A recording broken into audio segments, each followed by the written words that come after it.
Bienvenue à un nouvel épisode de 15 minutes de grâce et de vérité avec le pasteur Richard Langworthy. Tellement content de vous voir aujourd'hui. Avant qu'on entende ce que le Seigneur a pour nous, louons le Seigneur ensemble avec un chant. You are Alpha and Omega. We worship you, our Lord. You are worthy to be praised. You are Alpha and Omega. We worship you, our Lord.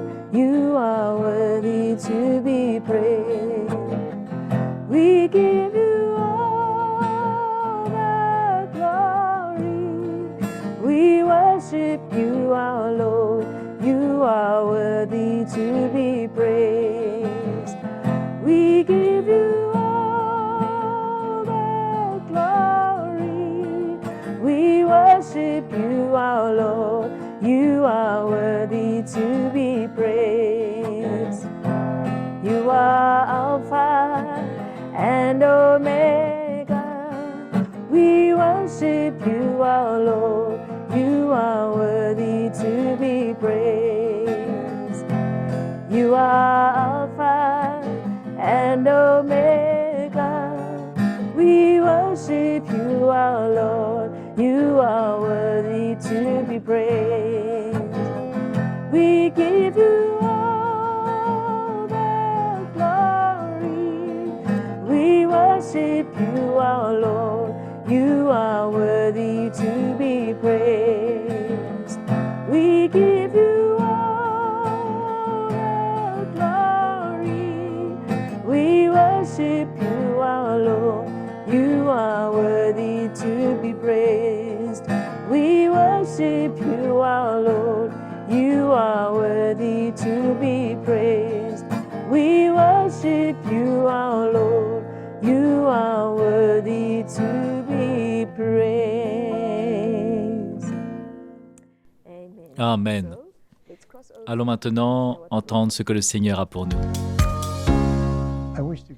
J'aimerais tous vous accueillir dans le nom de notre Seigneur Jésus-Christ et vous souhaiter la bienvenue à un nouvel épisode de 15 minutes de grâce et de vérité. Bien sûr, j'aimerais remercier Noma de nous avoir conduits dans la présence du Seigneur. Elle est un tel don pour la louange et j'aime adorer le Seigneur avec elle dans ces moments bien spéciaux.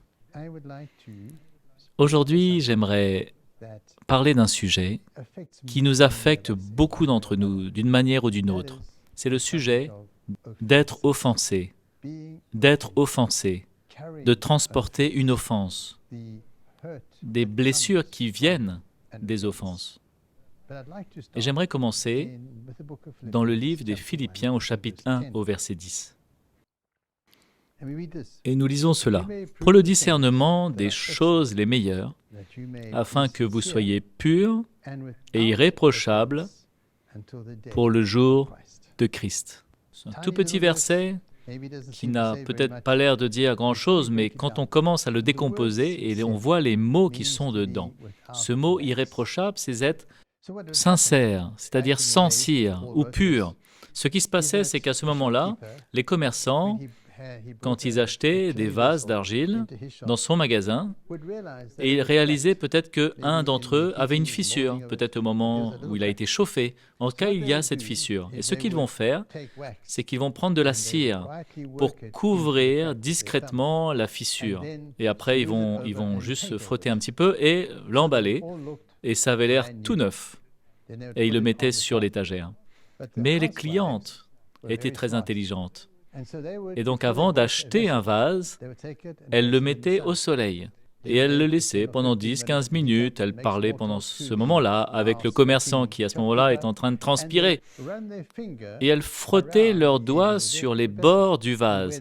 Et là où il y avait de la cire, à ce moment-là, la peinture allait s'en aller et la fissure serait visible. Et donc, le terme irréprochable, ou sincère, ou sans cire, ça veut dire d'être bien à l'extérieur, mais d'avoir des fissures à l'intérieur, mais que nous avons recouvert, camouflé. Voilà ce qui se passe. Paul dit, « Je veux que vous soyez sans fissure et sans cire, sans cette couverture, ce camouflage jusqu'au retour de Christ. Parce que ça nous brise à l'intérieur, ça nous blesse à l'intérieur. Et nous sommes très bons à camoufler, à mettre un vernis, un sourire, une couverture sur les offenses qui sont au fond, mais la blessure est toujours là. Le rejet est toujours là.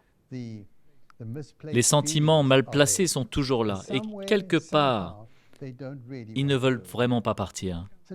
Alors, allons regarder à la réalité. On va lire dans le livre de Matthieu, au chapitre 18. Jésus dit cela. « Malheur au monde à cause des scandales. Car il est nécessaire qu'il arrive des scandales ou des offenses, mais malheur à l'homme à qui le scandale arrive. » Il est très honnête que nous allons être blessés à cause de ce monde imparfait dans lequel nous vivons.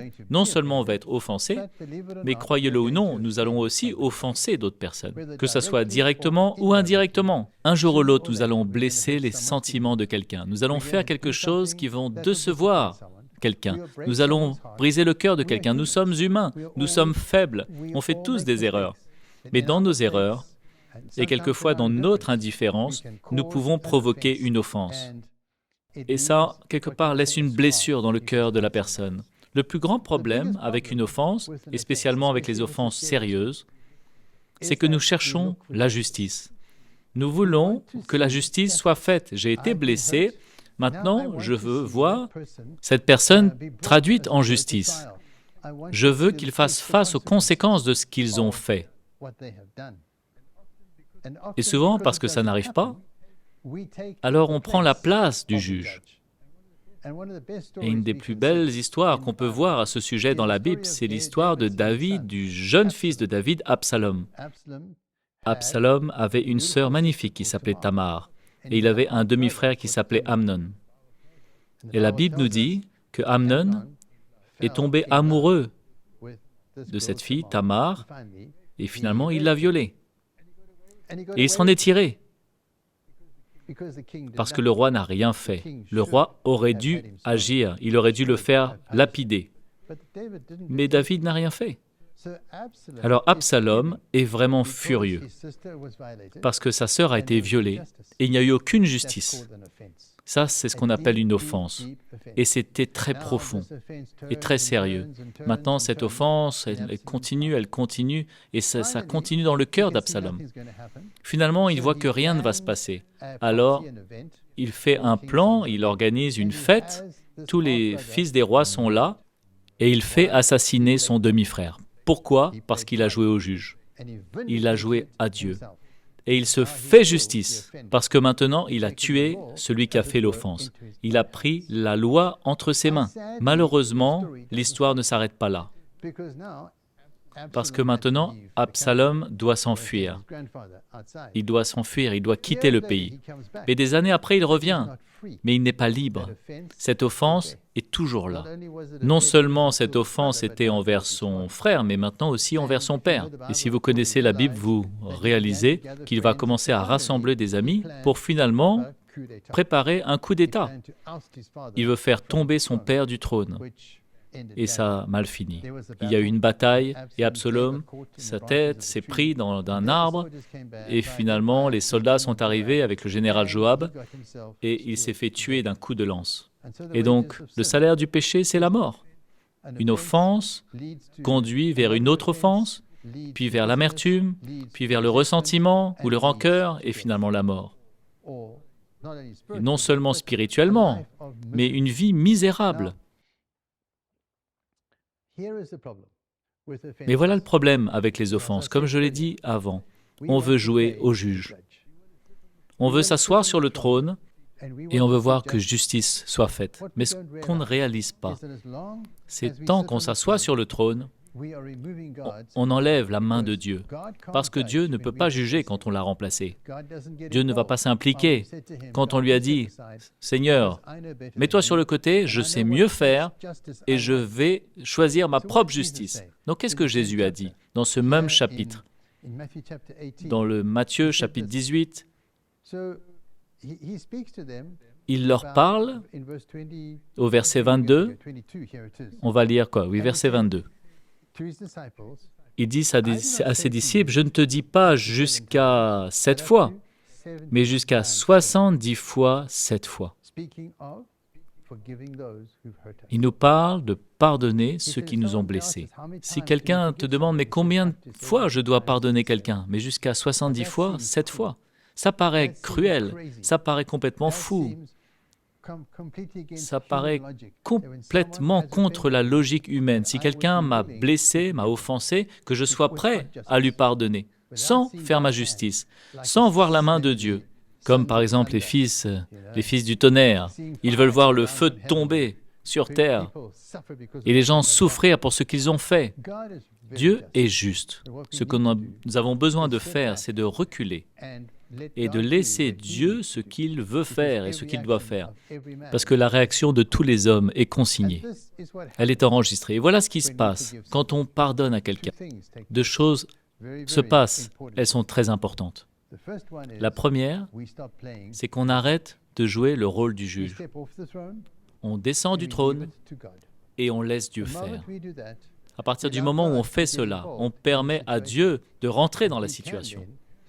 Et il peut alors commencer à toucher la vie des gens et de faire ce qu'il veut faire. Et de manière extraordinaire, Dieu peut non seulement emmener la justice, mais la réconciliation. Il peut guérir les cœurs. Quand on va vers quelqu'un et avec un cœur de pardon, souvent c'est ça la plateforme que Dieu utilise pour guérir la relation et pour enlever cette blessure, cette offense.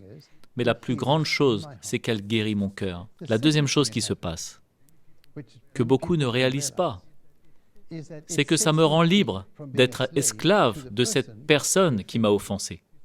Vous voyez, ça marche comme cela. Si quelqu'un a fait quelque chose qui a emmené une blessure dans mon cœur, maintenant, 3 ans après, eux, ils vivent leur vie.